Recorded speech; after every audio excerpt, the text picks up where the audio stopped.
A라는 한 남자가 있습니다. A는 고등학교 졸업과 동시에 전기 제조회사로 취업했습니다. 상사에게도 거침없이 문제를 지적하거나 의견을 내놓는 적극성 때문에 좋은 평가를 받아 입사 5년 차부터 후임 지도를 맡게 되었습니다. A는 교대 근무를 하기 때문에 직장 사람들과 바깥에서 어울릴 기회는 적지만 지도 담당이 되고부터는 일을 마친 후 후배들을 데리고 식당에 가서 밥을 사주기도 한다고 합니다. 취미로 아이돌 팬클럽에 가입해서 활동하고 팬클럽 이벤트에는 반드시 참가하고 있습니다. 그 외에 집에서 시간이 나면 게임이나 CD 감상을 하며 지냅니다. A는 스스로도 사람을 잘 사귀지는 못한다고 생각하고 있지만 못하는 것은 무리해서 하지 않고 할 수 있는 것을 잘하면 된다고 생각합니다. 그냥 우리 주변에서 볼 수 있는 평범한 남자 이야기로 들리시나요? A는 3살 때 자폐증 진단을 받은 사람입니다. 어른이 된 후 자폐 스펙트럼의 특징을 여전히 갖고 있지만 상당히 가벼워졌으며 자립적인 생활을 하고 있습니다. 이 사례는 책 자폐 스펙트럼 장애와 비장애 사이 어떻게 인식하고 어떻게 지원할까에 나오는 실제 사례입니다. 저자 혼다 히데오는 일본 소아정신과 의사로 발달장애 관련 임상과 연구활동에 30년 넘게 헌신했고 영국에서 발행되는 자폐증 학술 전문지 오티즘의 편집위원이자 일본 자폐증 협회의 이사입니다. 행운이가 자폐 스펙트럼 장애 진단을 받았지만 전 그 명칭에 대해 너무 무지했습니다. 선생님은 그저 진단을 내려주실 뿐이었고 이후에 제 마음을 추스리는 것, 아이를 이해하는 것, 아이의 미래에 대해 고민하는 것은 모두 제 몫이었습니다. 답답한 마음에 자폐라는 단어가 들어간 책들을 검색해서 닥치는 대로 보기 시작했습니다. 그렇게 보게 된 여러 책들 중 제게 가장 공감을 주었고 저의 목표와 방향이 일치하는 책이 바로 이 책이었습니다. 그때 그 답답함과 털어놓을 곳 없었던 마음을 돌이켜보며 영상을 준비했어요. 오늘 자폐 스펙트럼 장애를 진단받은 부모님께 드리고 싶은 말씀과 제가 목표하는 행운이의 미래에 대해 이 책의 내용을 바탕으로 공유해 보려고 합니다. 첫째, 저는 자폐 스펙트럼 장애는 질병의 문제가 아니라 다름의 측면이라고 생각합니다. 우리는 평범함이라는 말에서 평온함을 얻습니다. 뛰어나서 눈에 띄는 것이 아니라면 다름을 특별하기보단 이상함으로 바라보곤 합니다. 그래서 우리는 평범하지 않은 특별한 사람들에게 소수자라는 표현을 씁니다. 자폐 스펙트럼 장애인은 사람 하나하나가 개성이 있듯이 각자의 다른 특징을 지닌 소수 종족입니다.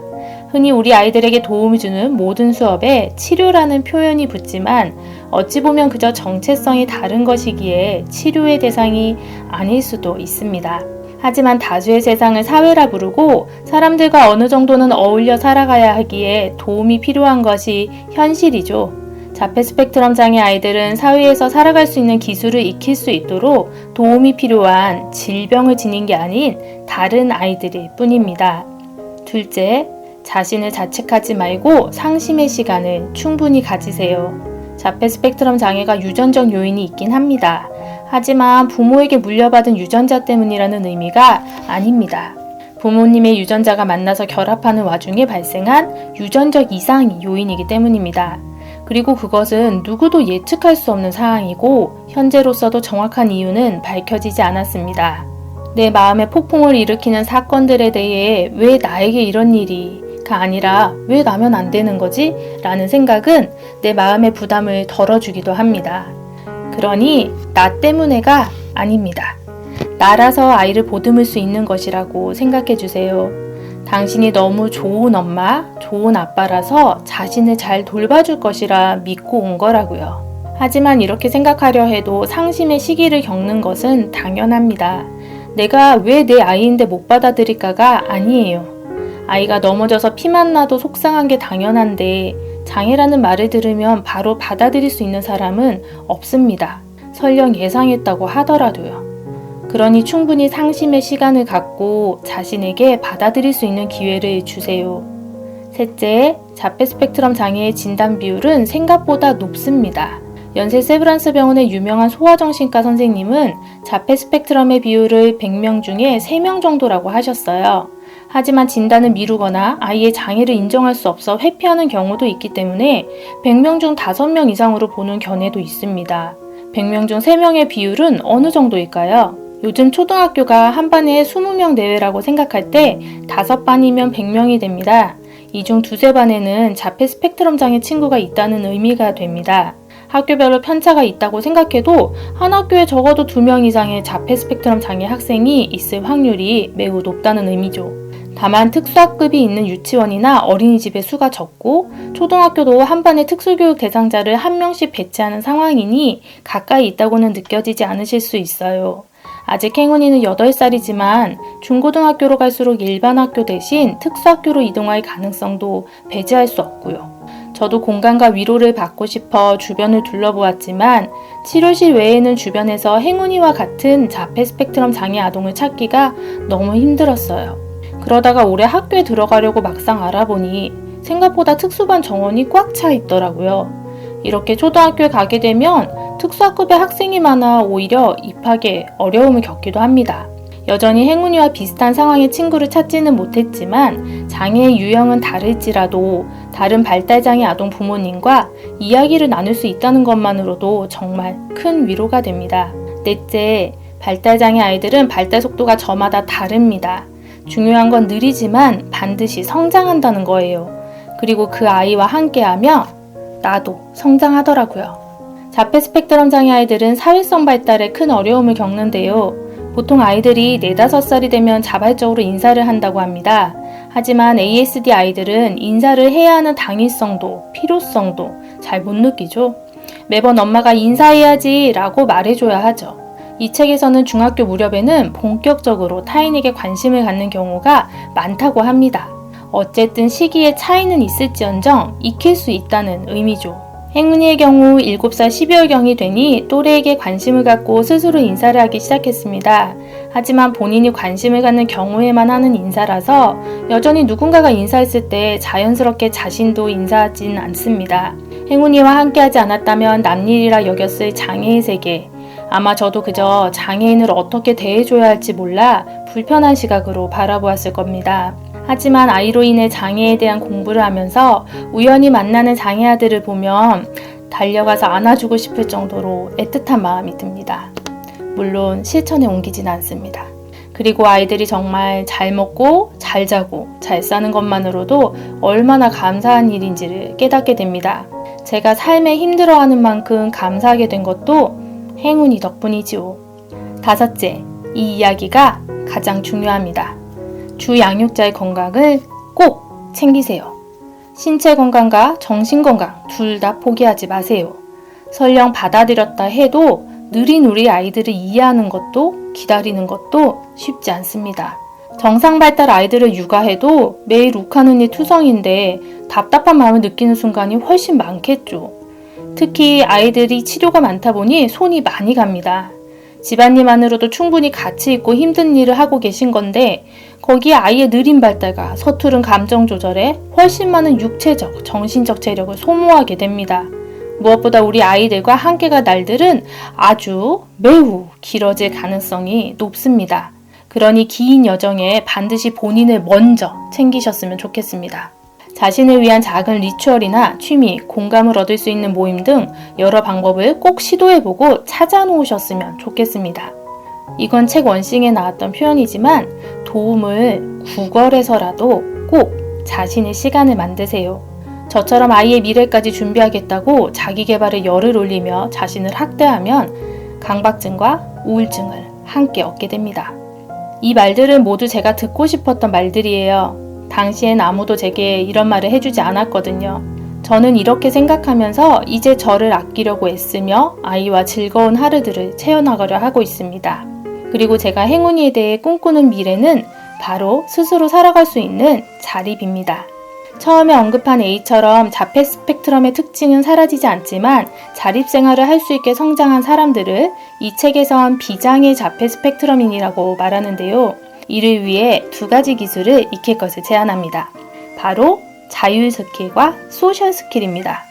먼저 자율 스킬에서 자율이라는 것은 스스로를 컨트롤한다는 의미죠. 아이가 자립하여 혼자 하면 좋겠지만 그것이 현실적으로 어려울 수 있습니다. 하지만 자기가 할 수 있는 것은 자기가 하고 할 수 없는 것을 다른 사람에게 부탁하는 것이라면 연습할 수 있습니다. 이것이 자율입니다. 그래서 유학이라면 아직 대변 처리를 잘 못한다면 도와달라고 하는 것도 부탁의 일종입니다. 그리고 이 스킬의 핵심은 할 수 없는 것엔 도움을 요청하고 할 수 있는 일에 초점을 맞춘다는 것입니다. 행운이가 커서 일상생활을 할 수 있기를 바라지 공부를 잘하거나 좋은 직장에 들어가야 한다는 건 아예 고려하지 않는 것과 마찬가지죠. 그래서 가능한 한 사람과의 접촉이 적으면서도 아이가 돈을 벌 수 있는 직업이 무엇이 있을지를 고민합니다. 요즘은 비대면으로 수익을 창출하는 직업들도 많으니까요. 다음으로 소셜 스킬은 사회성에 관한 부분인데요. 저자는 자폐 스펙트럼인에게 필요한 사회성으로 규칙을 지킬 수 있는 것과 다른 사람에게 상담할 수 있는 것 두 가지를 이야기합니다. 여기서의 규칙은 신호를 지킨다, 차례를 기다린다, 정해진 시간을 늦지 않는다 등의 최소한의 사회생활을 위한 규칙을 의미합니다. 남들에게 맞추는 것이 아니라는 게 중요한데요. 사람의 행동은 기분에 따라 바뀔 수 있어서 일관성이 떨어지기 때문입니다. 많은 자폐 스펙트럼 아이들은 자신의 통제를 벗어나는 것을 힘들어하거든요. 자신의 능력을 벗어나는 경우 다른 사람에게 상담을 요청할 수 있는 기술을 키워주는 게 아이들을 더 도와주는 방법이라고 생각합니다. 이를 위해 어릴 때부터 엄마, 선생님에게 도움을 요청했을 때 해결이 되는 과정을 통해 상담의 효과를 알게 해주는 것이 중요하다고 하네요. 한 예로 지금 제가 행운이에게 알려주고 싶은 것도 자신의 상황과 감정을 말로 표현하는 것입니다. 화장실에 가고 싶다고 말하는 것과 그냥 말없이 화장실로 돌진하는 것은 다르니까요. 또한 본인이 기분이 나빠진다고 무조건 소리 지르고 하기 싫다고 하기보단 자신의 감정을 살펴서 개인 시간이 필요함을 설명할 수 있다면 최소한 화장실에 가서 진정할 시간을 벌 수 있을 거라고 기대합니다. 아니면 친구들이 행운이에게 혼자만의 시간이 필요함을 인지하고 배려해 줄 수도 있고요. 아직까진 본인이 무언가 필요한 게 있으면 말로 부탁하기보다 손이 앞서서 낯선 사람이 당황할 때가 많습니다. 얼마 전 바닷가에 다녀왔는데요. 스노클링을 하고 본인이 춥다고 낯선 사람의 수건을 아무렇지 않게 쓰려고 했습니다. 초등학교 고학년 정도로 보이는 아이가 당황해서 이거 우리 거야! 라고 이야기하니 행운이는 본인이 춥다는 것만 생각하고 아니야! 하고 소리를 질렀죠. 그렇게 아직까지 말로 먼저 표현하는 거라고 알려줘도 본인 딴엔 급할 땐 행동이 앞서고 되려 자신이 화를 내곤 합니다. 하지만 아직 8살이니까 우리에겐 시간이 충분하다고 생각합니다. 이런 자율 스킬과 소셜 스킬은 많은 자폐 스펙트럼 장애아이의 경우 경험으로만 배울 수 있다고 합니다. 해보고 실패하고 반복하는 과정을 통해서 말이죠. 그래서 서두르지 않고 천천히 경험해서 익히게 해야 한다고 합니다. 제가 행운이의 자립을 20년 이상의 장기 플랜으로 잡는 이유입니다. 이 두 가지가 가능할 때 아이가 일상생활에서의 자립이 가능해지리라 기대합니다. 미운 아기 오리에서 백조는 자신이 백조임을 모른 채 오리로 키워집니다. 그리고 그 다른 모습 때문에 차별을 받고 버림까지 받죠. 하지만 결국 자신이 백조임을 깨닫고 본연의 모습으로 살아갑니다. 만일 태어났을 때부터 본인이 백조임을 알고 엄마 오리도 그 아이가 백조임을 알았다면 양육 방식이 달라졌을 거라고 저자는 이야기합니다. 처음엔 저도 남편도 아이가 크면 완치될 거라고 생각했습니다. 열심히 가르치고 이끌어주면 다른 애들처럼 클 거라고 기대했습니다. 그건 백조인 아이를 오리처럼 키우려 한 저의 착각이었음을 공부하면서 깨달았습니다. 나부터 아이를 있는 그대로 바라보지 못하면 누가 내 아이를 있는 그대로 바라봐 주겠어요. 내 아이도 여느 아이만큼 사랑스럽고 다른 면으로 조금 더 특별한 아이일 뿐입니다. 세상을 바라보고 느끼는 시각이 다른 아이인 거죠. 정말 감사하게도 행운이는 평소에 매우 밝은 아이입니다. 그래서 걱정과 달리 반 친구들과 선생님께서 애정을 많이 주어 더 감사합니다. 마지막으로 조심스럽게 말씀드리자면 이 책은 DSM-5 이전 기준에서 자폐증이라 불리던 기준과 달리 현재 DSM-5 진단 기준으로 행운이와 같은 자폐 스펙트럼 장애에 대해 이야기합니다. 자폐 스펙트럼 장애의 경우 예전의 아스퍼거 증후군을 포함하여 지능지수나 언어 능력과 관계없이 사회성 발달의 결함을 커다란 진단 기준으로 보는데요. 그래서 우리 이전 세대가 자폐증이라고 했을 때 떠올렸던 모습과 현재 자폐 스펙트럼 장애 아이들의 모습은 다르게 느껴질 수 있습니다. 실제로 제가 이렇게 말씀드리는 게 죄송스러울 정도로 장애의 정도가 더 심한 아이들도 많습니다. 저는 행운이가 종종 내가 걷지 못하면 좋겠어! 엄마가 죽어버렸으면 좋겠어! 라고 의미도 잘 모르는 끔찍한 말들을 할 때 잔인하게도 닉 부이치치의 사진을 보여줍니다. 정말로 걷지 못해도 괜찮아? 엄마가 네 옆에 없으면 혼자서 할 수 있어? 라고 같이 소리 지르기도 합니다. 그러고는 다리가 있어서 감사합니다. 엄마가 있어서 감사합니다. 라고 말하고 마무리를 하는데요. 사실 정말 감사한 일 맞습니다. 제 아이와 이야기를 해보면 장애가 있음은 확실하지만 세상 모든 아이들의 장애 정도는 다릅니다. 그래서 제 아이의 상태를 부러워하시는 어머니들도 계세요. 그래서 아이와 제가 감사함을 모르는 게 때때로 부끄러워지기도 합니다. 그럼에도 각자가 겪는 상황과 관계없이 힘듦을 느끼는 정도는 다를 수 있어 제 이야기도 누군가에게 도움이 될 수 있다고 생각해 영상을 제작 중입니다. 이번 영상처럼 앞으로도 제가 읽은 책 중에서 도움이 될 부분이 있다고 판단되면 내용과 의견을 공유해 보려고 합니다. 아이들 육아만으로도 지치신 분들께 제가 읽은 책에서 알짜배기 정보만 뽑아드리려고요. 영상을 통해 얻게 된 정보들이 조금이라도 도움이 되신다면 구독과 좋아요를 눌러주시면 이렇게 스쳐가는 인연이 아니라 다음에도 제 영상을 시청하실 수 있습니다. 시청해주셔서 감사합니다. 오늘도 화이팅!